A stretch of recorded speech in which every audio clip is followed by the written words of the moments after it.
Hi, everyone. This is another of the episodes where we discuss Paul's contradictions of Jesus. This will be contradiction number 42. And this is on the duty to obey government. Okay. So on the left, we have Jesus's quote on the top block and Paul's relevant quote below that from Romans 13. So let's take a listen. Uh, Now, we start with Peter, introducing Peter, because this gives you a much more succinct way of saying the same thing Jesus says in Matthew 10. So let's just listen to Peter. Peter says to civil authority, ordering him and the apostles to stop evangelizing, they say, we must obey God rather than men. That's Acts 5:29. Jesus says the same thing.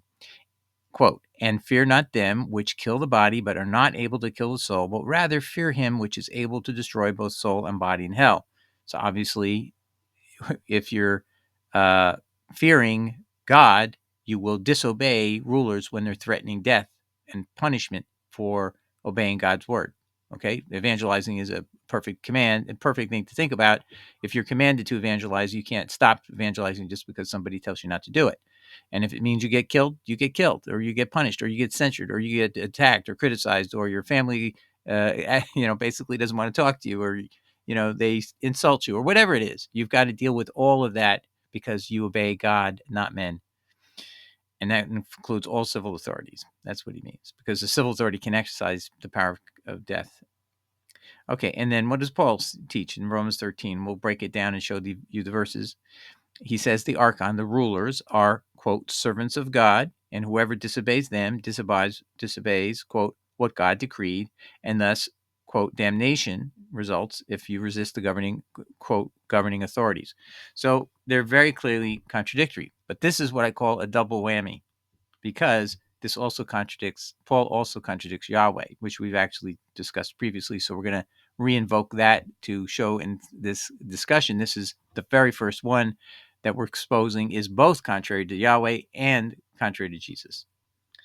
And so I'm going to add there Yahweh. So this is going to be a special category or subcategory of the contradictions of Paul and Jesus. Okay, so we've already quoted these passages, but this was from our series or episode called Paul's Contradiction of Yahweh, number 3.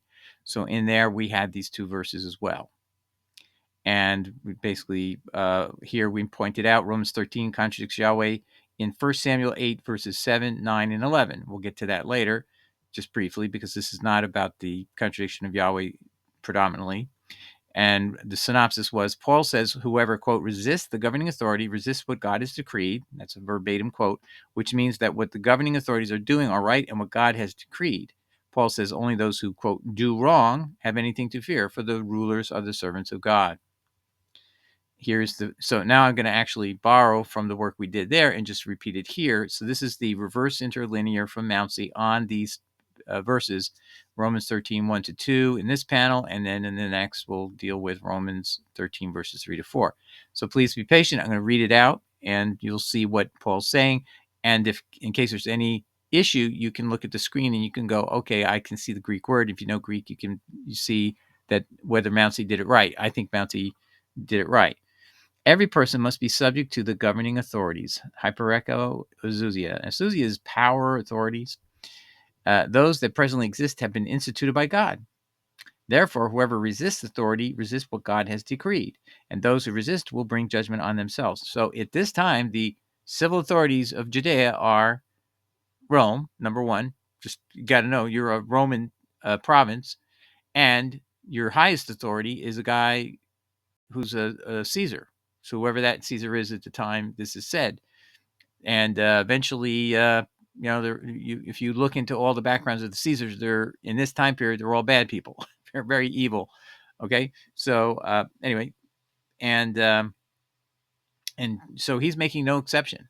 It doesn't matter. And then you have your other civil authorities are your local Herodian rulers. So the Judea region, when Herod the Great dies in about, I think it's 4 BC, 2 BC, somewhere in there, when he dies, then we have the kingdom, if you will, divided up into 4 regions. Each are being ruled by a Herodian. Some are called king. Some call themselves king. King Antipater versus Antipas. I mean, Antipas said he was a king, and it's mentioned he's a king in Mark, but was he recognized as a king? Nobody knows. Some people claim he is, some claim he isn't. So that's not an issue. But the point is, these are the people Paul is saying you must obey. You must obey Herod Antipas. He's a civil ruler. He's at least an archon. Okay. And at least he's someone who has exousia, power. And then you have to obey the high priest. The high priest is a person who has civil authority within the religious system of Judaism. That's why he's called the high priest. And he can order certain things, specifically in the region of what do you call it? Spiritual issues. And then the Sanhedrin is another court, which is basically at that time made up half of Sadducees and half of Pharisees. And so these people have the authority to reach judicial judgments and basically punish people for violating the law, the spiritual law, the biblical laws, and punish them.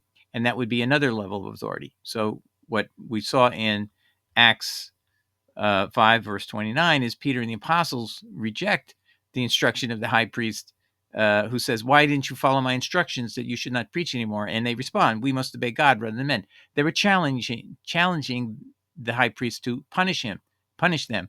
And what ended up happening is the Sanhedrin is convened to decide this very issue. And Gamaliel's point wins, which is, leave them alone. If they're from God, you can't stop them. And if they're not from God, they won't work. They will fail. So now, that doesn't mean that principle of Gamaliel is a true principle. You can have evil people. Hitler succeeded for a period of time. Does that mean because he succeeded for 10 years or whatever it is, he started in 34 as chancellor? Are we supposed to think that means because he had success for that long period of time, he's from God? No. So Gamaliel gives a wrong test. Jesus even says, but will he find faith when he returns? It means a very few people are going to be following Jesus by the time he returns, contrary to the popular belief that it's just getting better and better and better and better. So anyway, let's get back to the point. The point is this: who are we? What is our obligation, according to Paul, versus Jesus in obeying civil authorities? So let's take a look. So now let's keep going here. Oh, wait, we got to look at the last part. Therefore, whoever resists authority resists what God has decreed, and those who resist will bring judgment on themselves. So he is saying, if you resist civil authority, you will bring judgment on yourself, meaning krima, meaning damnation. Okay, now some people say, well, you're bringing maybe the civil judgment down on you. That's not what he means. As you can progress, he's going to say you have to obey from conscience, which means God's holding you accountable, not the civil authority specifically, but God will hold you accountable to the krima, meaning condemnation and damnation, if you disobey, because you're supposed to obey from conscience, because these are servants of God, as we can see in verses 3 to 4. Verse 3, for rulers are not a source of fear for those who do good, but for those who do wrong. And I've commented in the prior series, tell this to Jesus, Paul. But this is so ironic. He's writing this after Jesus has been executed and ascended into heaven, and he's saying such stuff. This is why the idea that he's an Herodian is currently, we're doing a whole series of videos on that, because that's actually, I ignored it for a long period of time. I thought maybe that isn't relevant, but it is. This is what explains this kind of command. So I had to kind of reevaluate, and I concluded, yeah, it is true. He is an Herodian. All right, let's continue. Would you have no fear of the one in authority? Then do what is right, and you will receive approval from him. For he is a servant of God for your good. Tell that to Jesus. But if you do what is wrong, be afraid, for he does not bear the sword in vain. For he is a servant of God, an avenger to carry out the wrath on the one who does wrong. Again, tell that to Jesus. All right, so he's made it that you have to obey these rulers, or else you're damned. And that's not, disputed. And that's, I mean, Luther cited these passages in the Peasants' War. So you had 100,000 peasants murdered at the instigation of Luther, telling the Catholic authorities, even though I'm in dispute with you, I'm going to authorize you, command you, please kill all these peasants. And what were they wanting? They wanted their own churches to appoint their own pastors. They didn't want to be under Luther's authority. And they wanted not to pay the tithe to the local Catholic authorities. They wanted to pay it to their own church system, So, and they basically created an armed force. They would go from city to city peacefully and they'd negotiate for that next town to take the same terms for the people there. And everybody was overwhelmingly supportive of this. And they're not any longer under Luther's control. So he set off a firestorm he didn't know of people saying, hey, we're going to get religious freedom finally. And Luther authorized, this is what's so terrible about all these movies that depict the rebels as evil people or whatever. He mandates them to be killed, and he calls them dog. You got to hunt them down like dogs. And he says that, and it's called on the rebellious peasants, and 100,000 are killed at his instigation. That's all on him, just so you know. But I'm going to just tell you here, Luther repented of his faith alone doctrine, so you don't know that. So if you want to read about that, he later realized he was wrong about a lot of stuff, and he repents. And at the end of his life, he dies in 1547. He and Melanchthon set the Lutheran Church to change its doctrine, which it did for many, many years. Beginning in 1550 to 1580, it changed from faith alone to double justification, which is salvation begins by faith, but you must have a secondary justification by, guess what? Works. That's Luther in his last days. He repented from all the stuff, probably because he had the on his conscience the 100,000 people he ordered killed based on Paul, and he cited these passages of Paul. There's no excuse, he said. Paul makes no excuse. You must obey from conscience sake. You have to stop your rebellion, you rebellious people. So anyway, let's get back to this. All right, so if you end up looking at Torah and you want to look at it from God's perspective, what does he think of civil authorities? He thinks zero of them unless he's appointed them. And what he wanted was from Moses on until about 450 years, there were no kings at all. And that's what his preference was, no kings. He was the ruler. And the law was served as his means of basically guiding the people in the right direction.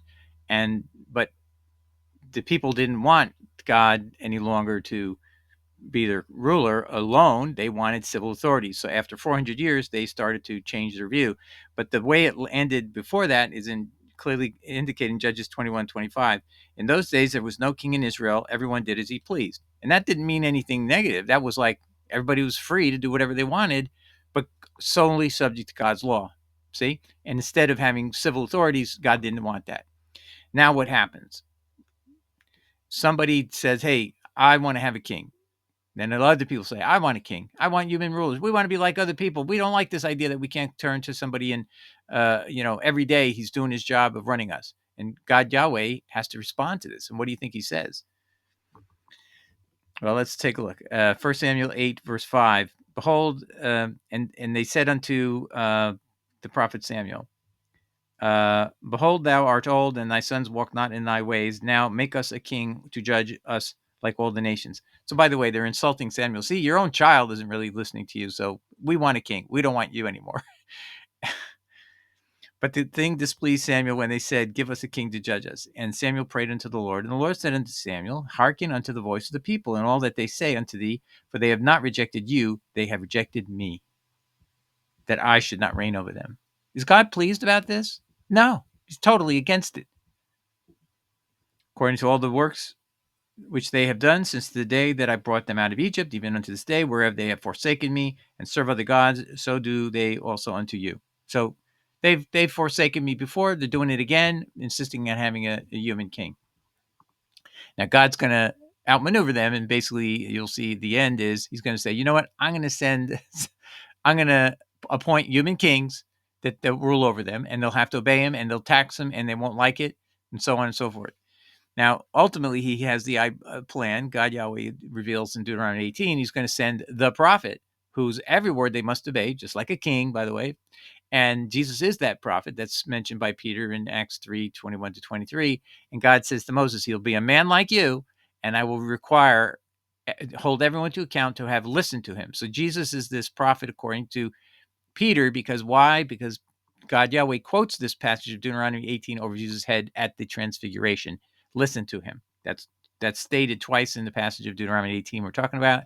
So anyway, God, I'm just giving you a little preview of how God is circumventing these people wanting kings that threw him away and they didn't care. They had all this freedom, subject to God's law, the Torah, and now they wanted kings to be like other nations. They just couldn't handle the pressure of just listening to God. And Now, I just want to read you what Samuel says to the people. Verse 10, and Samuel told all the words of the Lord unto the people that asked of him of a king. And he said, this will be the manner of the king that shall reign over you. He will take your sons and appoint them for himself, for his chariots, and to be his horsemen, and some shall run before his chariots. And he will appoint his captains over thousands and captains over fifties, and will set them to ear his ground, and to reap his harvest, and to make his instruments of war and instruments of his chariots. And it will take your daughters to be confectionaries and to be cooks and to be bakers. And he will take your fields and your vineyards and your olive yards, even the best of them, give them to his servants. And it will take the tenth of your seed and of your vineyards and give to his officers and to his servants. So no, the tithe will be taken away from them there, and they get nothing. It's just going to go to their self-interested system. And he will take your men servants and your maidservants and your goodliest young men and your donkeys, and put them to his work. He will take the tenth of your sheep, and ye shall be his servants. So basically, you're gonna be so taxed, get nothing back, and you're gonna basically be slaves, servants again, just like you were in Egypt. But what do the people say? And wait, okay, God's giving one more warning here through Samuel. And ye shall cry out that day because of your king, which you shall have chosen you, and the Lord will not hear you in that day. Nevertheless, the people refused to obey the voice of Samuel. So no matter what they said, Samuel gave them every reason not to do what they want to do, and they still want to do it. And they said, no, but we will have a king over us. And that's how it ended. And God said to Samuel, I want you to pick. This article explains all of this. Did God intend for Israel to have a king? And the answer is no. But he said, if you're going to insist on it, and this actually was in Deuteronomy. God had already foreseen this could happen. He said, if the people ever insist on a king, which I don't want, that if you do it, I will be the one who picks the king. That's it. So that's how God gets around the people's defiantly not wanting him to be their king. And that's essentially what Jesus is. This is what Jesus really is curing, is God, Yahweh's, came to dwell in Jesus. Remember, Jesus says twice, the Father dwells in me. And the Logos is not mine. The Logos belongs to the Father. So he's saying, I'm not the Logos. I'm called the Logos because Logos of God, Yahweh, is in me, but that's not me. The Logos is not mine. Don't we make a mistake when we don't know the Greek underlying these texts. Anyway, but Jesus is saying, I have all of God's Logos, and Logos also means teaching, in me. And so when I'm talking to you, you have to obey me because it's not me talking. It's not my Logos. It's for the Father, the only true God, he says in John 17:1-3. That's who you must obey. So that's how God got around all these shenanigans. But the only person we have an authority over us ultimately is Yeshua. And why is that? Because his Logos is 100% coming out from Yahweh to him in that prophecy. The prophet says that, and that's why we must obey Jesus, because he's ultimately just communicating directly the words of Yahweh through him to us. Okay, anyway, so I want to get back to this contradiction. So Paul clearly says the archon are servants of God, and whoever disobeys them disobeys what God decreed, and thus damnation it results if you resist their governing authorities. On the other hand, Jesus says, nope, don't. This is totally submitting yourself 100% with no exceptions to the ruling archon, whoever they are. But Jesus says, no, fear not them which kill the body, but are not able to kill the soul. So don't fear the civil authorities at all. Just do what's right. That's it. But don't obey them, but are not able to kill the soul, but rather fear him which is able to destroy both soul and body in hell. So you're to fear God for disobedience, which, by the way, again, this is totally contrary to Paul in all other aspects that you can. Your obedience has anything to do with whether you're going to go to heaven or hell. That's right. He's just said, no, it's all faith alone, and you're going to go to heaven. Believe in the death, burial, and resurrection of Jesus, and you're going to go to heaven. That's 1 Corinthians 15:1-4. Billy Graham's favorite passage to lead to people's salvation in his later period, not his early period. Anyway, this is a double whammy. I just want to repeat, this is a double whammy where Paul contradicts God Yahweh, which we just showed you. He didn't want civil authorities at all, even in Israel. But if it had to be, the only legitimate civil authority is the one God appoints. See, and that required a prophet to appoint that person. So that's not going on with any of the Roman authorities, any of the Rhodian party ruling over their various four tetrarch regions, and definitely not at Rome. So the area that Paul is talking about in particular includes all the area he's been traveling around, Asia Minor, Greece. These are all under Roman authority at this time, and he is telling you you must obey them because they're servants of God, and if you resist them, you are subject to krima, subject to the damnation from God. Clearly contrary to Jesus, clearly contrary to Yahweh. All right, God bless. Hope this helps people in your pursuit of testing Paul, because that's your obligation. God puts that on everybody, that you cannot accept into canon in your mind things that don't belong there. And you're going to say, well, that canon decision was made in 393 at Hippo. But I just want to tell you something about that, ladies and gentlemen. That isn't the decision by the apostles. This is a decision by people, and I'm going to be very blunt here, who were prelates. Prelates mean people who were very had copies of the Bible, could read the Bible at least, had access to information that the common people didn't have. They knew the Trinity was false. You say, Doug, that's outrageous. They did, because they knew John 17, 1-3. That's right in the Nicene Creed at the first line. I believe in one God. That is a quote right out of John 17, 1-3. But the one thing they did is they got rid of the word only, which Jesus says the only true God is the Father in John 17, 1-3. The only true God is the Father. Only is a key word there, meaning nobody but God the Father is God. They knew, the prelates knew. So the people at Hippo, all of them were Roman Catholic Trinitarian Christians who were idolaters, because that's idolatry. If you believe there's a second God or a third God or however many gods in some Godhead, then you don't really know God, Yahweh, because he says, nobody was with me when I created the heavens and earth. That's Isaiah 44, verse 24. I did not have anyone help me. No one else did it. It was me alone. And the name there is not Lord. It says Yahweh in that passage. So God, Yahweh, did not use Jesus, did not have a second person. There's no third God. The Holy Spirit is God's spirit. It's just, and these prelates and priests who showed up at Hippo in 393, you cannot rely upon people who are lost. They're all lost. They were idolaters who knew they were idolaters because they had access to the Bible. The common folk were ordered to obey and believe in the Trinity. And you know what? They were punished. If they didn't, their property would be taken away. They couldn't inherit property. Eventually, if you were contumacious and you resisted confessing the Trinity, you would be killed. This is the law of Justinian in the around the 500s.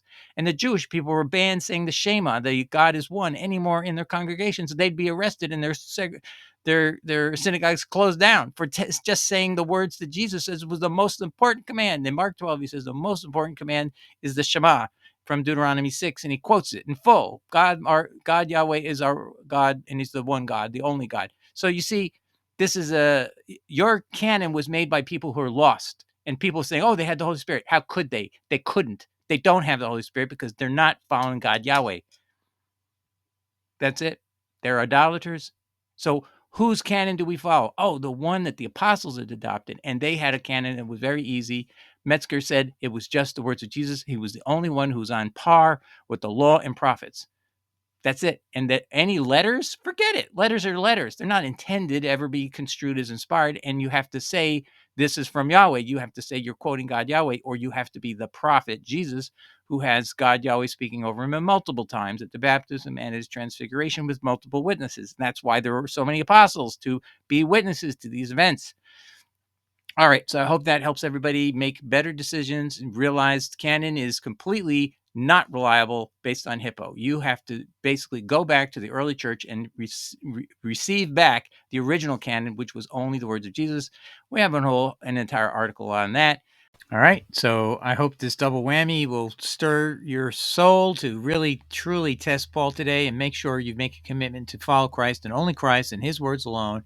Hey, you say he's the way, the truth, and the life. Live by that rule, and you will be saved. If you don't, you're not going to be. All right, God bless. Take care. Ciao. Bye.